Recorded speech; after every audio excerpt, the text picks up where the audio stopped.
Welcome to r/entitled people, where we share stories from your lives about people who think the rules don't apply to them and they should get what they want. Thank you, friends, for subscribing to the channel and for so many likes. And today we have 3 great stories, so subscribe, hit the like button, and let's begin. The first story: the insolence of some entitled people crosses all boundaries. The second story: I left one tire shop for another that offered me a higher pay and easier work, after my current employer refused to match the new offer.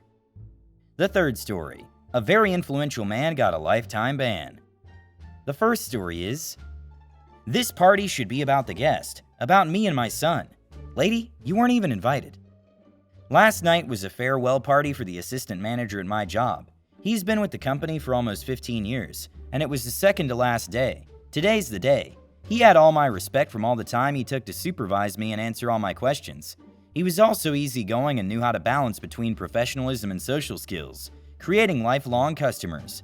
It was sad to see him go, and we did have a good time, save for this EM dropping in like a bomb. Cast: me, Guts; AM, assistant manager; SL, sales lady; DH, decent husband; EM, entitled Medusa; EK, entitled Kraken. Story: as the party's being set up, AM was touched to see so many people coming to see him off. Employees of both our and our other stores, the CEO himself, and even some of AM's regulars were there. One of the regulars was DH, and not only he had a strong relation with AM, but with our whole company as well. So the party starts, and we got to the point where AM giving his speech thanking everyone. We suddenly heard the front door bursting open. In comes EM with EK in tow, loudly announcing her late arrival. DH tells her to quiet down. AM continues and finishes off the speech, and some of the employees began setting up the makeshift buffet. I saw DH pulling EM and EK aside. I couldn't hear everything, but from what I can gather, EM was supposed to be at home with EK, but EM thought she could drop in as DH's guest. She also claimed that it was free food, and EK was being really cranky about hunger. SL, who practically prepared everything, was very specific on not bringing extra guests, and she was livid. DH apologized and told SL he'll try to get EM out of here ASAP. The food gets ready and everyone gets in line. It just so happens that EM and EK were right behind me, and DH standing after them. The food were mostly barbecue foods: burgers, hot dogs, grilled chicken, veggie sides, etc. I was grabbing stuff I want when EM started to complain. EM: so there are no vegan foods at all? DH: there are salads and chips. EM: so others get grilled foods and I have to settle with salads? I want something vegan grilled. SL, one of the 2 people on the grill: oh sorry, I guess I didn't count for everyone. EM: well, you should be. Since we're the guests, you should have thought of what we preferred. DH: EM, cut it out. EM: no, they were idiots who should have thought of everything. EK pulling on EM's shirt: mommy, I want some candies. SL: oh sorry there, little one, we don't have any candies, we have meat. EK: but I want some candies. EM: no sweetie, there are delicious foods here. You need to learn to eat what's in front of you. Me: and you need to learn to practice what you preach instead of complaining. EM turns to face me: who are you? Me: Bruce Lee. Now stop talking and get your food. EM: are you even an employee here? This is a private party. Me: actually, I've been with the company for almost 2 years. EM: you don't belong here. Me: how do you know why you're here then? You don't even know who the party's for. EM: I don't give an F who the party is for. It shouldn't even matter, because all parties should be about guests. About me and EK. DH: EM, that's enough. EM: no, not until this a-hole is fired. SL: just take your food already and go. EM looks at both me and SL with eyes of fury, but complies and takes her food and EK's and goes to somewhere as far away from me. DH and SL meanwhile are grabbing a drink to calm down, and I do the same. SL is visibly peeved but trying to keep her composure. AM is also trying to enjoy his time at the party, so I'm playing Final Fantasy VI on my phone. Terrible sprite, by the way, when I see EK and EM standing next to me. Me: oh hello, can I help you? EK: I'm bored and there are no games here. I want to play Fortnite on your phone. Me: no sorry, this phone is incapable of playing Fortnite. Lies, just didn't want EK to touch it. EK: but I want to play. Me: no sorry, please let me eat in peace. EM: how dare you upset my child? You'll hand over your phone right now. Me: and why should I? EM: Because if you're an employee, you should listen to what the customer says. The customer's always right. Me. We're past hour of operation. Everyone's off the clock. There are no employees here, so I don't have to listen to you. What gives you the right to take away my phone? I bought it with my own money. EM. Shut up and give me your phone. Me. Putting away in my pocket. No. EM glares at me, grabs the plate that still had some food and threw them at me. It wasn't really a hard throw, but it landed on my shirt, ruining it. Me. What the F is your problem? EM. That's what you get for not listening to your guest. This is where SL steps in. SL, you know what? I had enough. This party was held in honor of AM for his career with our company. You come in uninvited and not only you be about free food, but you also harass one of my employees. GTFO right now before we move you by force. EM was about to protest when DH comes over to drag them out of the store. Both SL and AM were peeved off, but soon calmed down and joined in small talks and conversation. This morning, DH came in and apologized to AM for EM's behavior, and talked about how their relationship has gone astray, and his plans to divorce EM while taking custody of EK.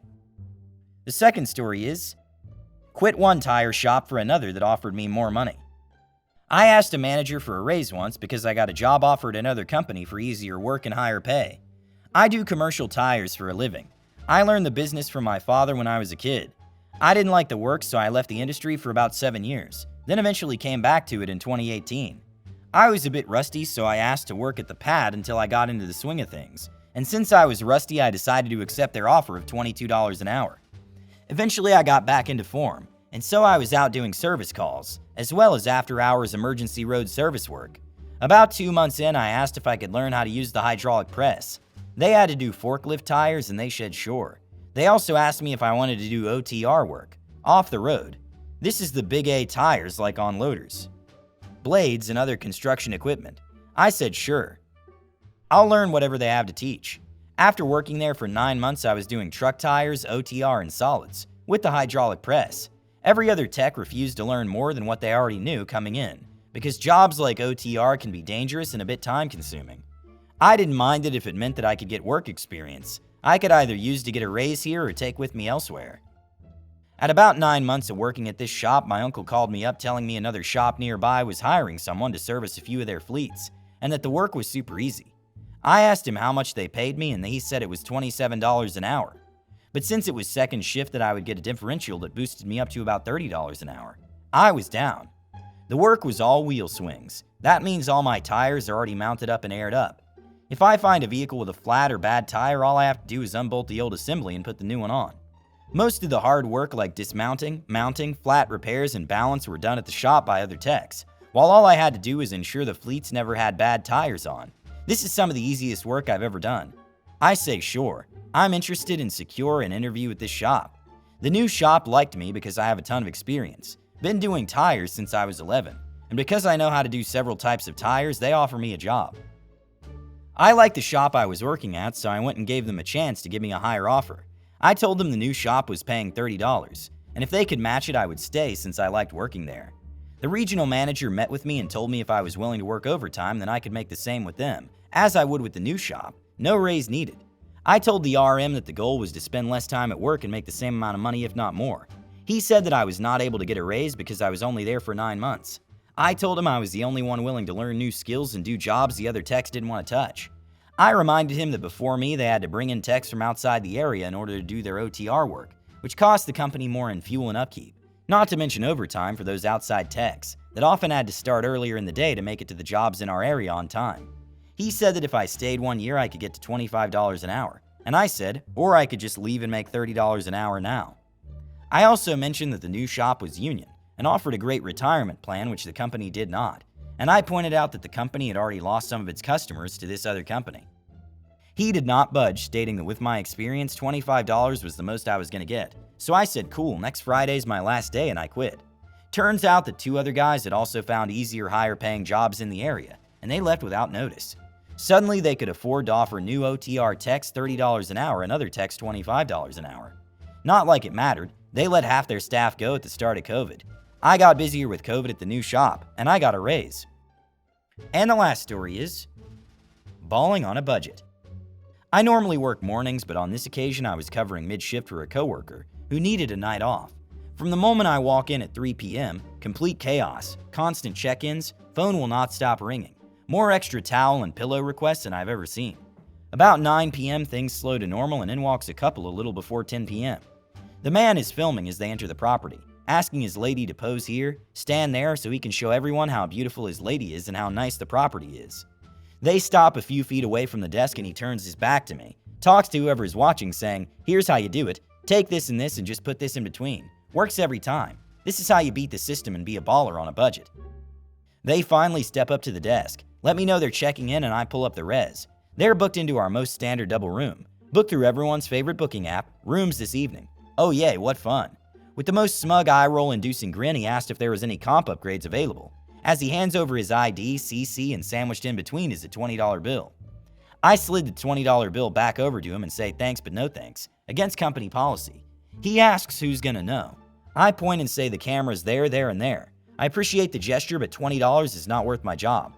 He says, well, okay, what kind of specials do we have for influencers? I ask if our marketing team has contacted him. He says no. I ask if he has more than 1 million followers, and again, no. He asks what we would do if he had more than 1 million followers. He's close enough. I tell him we would give him an exclusive code just for his followers that allowed them to book at a highly discounted rate. Once 10 people booked using his code, he'd get a free weekend stay. He then asked how much it would cost to upgrade to this suite, as he shows me a picture of our version of a penthouse suite. I do the math and tell him an additional $307.52. He tells me not to forget to credit the room he already paid for. I tell him that is with the credit applied. He stops filming. At this point, his lady tells him to give her her car keys back. This is BS, that she's done with all the BS, that none of his stupid ideas ever work. He says he's trying and some of them have. And she shouts, I'm paraphrasing because the list was much longer and I was so shocked I kind of froze, like the exotic car rental, the extreme couponing, the cruise upgrade, just get a real effing job. Even with paying that stupid company for followers, you still can't break 10K followers. Just give me my effing keys and get out of my life. He asked what he's supposed to do. The room is already paid for and he'll have no way home. She says he's the social media genius, he can figure it out. Maybe one of his millions of followers will help him out. She takes off and he just stands there staring at the door. He takes his keys and heads to his room without another word. The next morning I'm back in at 7 a.m. Gotta love the clopin', closed and open life. And he checks out like nothing happened the night before. Then HK calls me up and asks me to bring the camera. He completely trashed the room and stole everything he could. Light bulbs, batteries, sheets, towels, a decorative vase, pillows, all taken. At some point in the morning he had tracked down HK and requested more toiletries, which he spread all over the walls and carpet, which was probably the worst part. Took our team a very long time to clean that up. About a week later he calls asking why his incidental hold has not been released. Boss man tells him because he stole and trashed the room.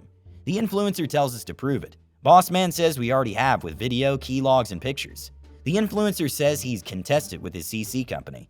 Boss man says he'll lose because again we have proof. The influencer goes crazy, saying if it wasn't for the B at the FD he could have done his job, that his millions of followers were gonna come kick my A and burn this place to the ground. Boss man tells him that we take threats like this very seriously, and he'll be handing the recording of this conversation over to local authorities. The influencer says to go right ahead. Boss man tells the influencer that he's banned from property and will be contacting local authorities. The influencer says, wait, no, sorry, and boss man hangs up. Haven't heard from the influencer or his followers since. And I checked. Max numbers of followers the influencer has on any platform is just under 9K. Thanks for watching, hit the like button and subscribe to the channel.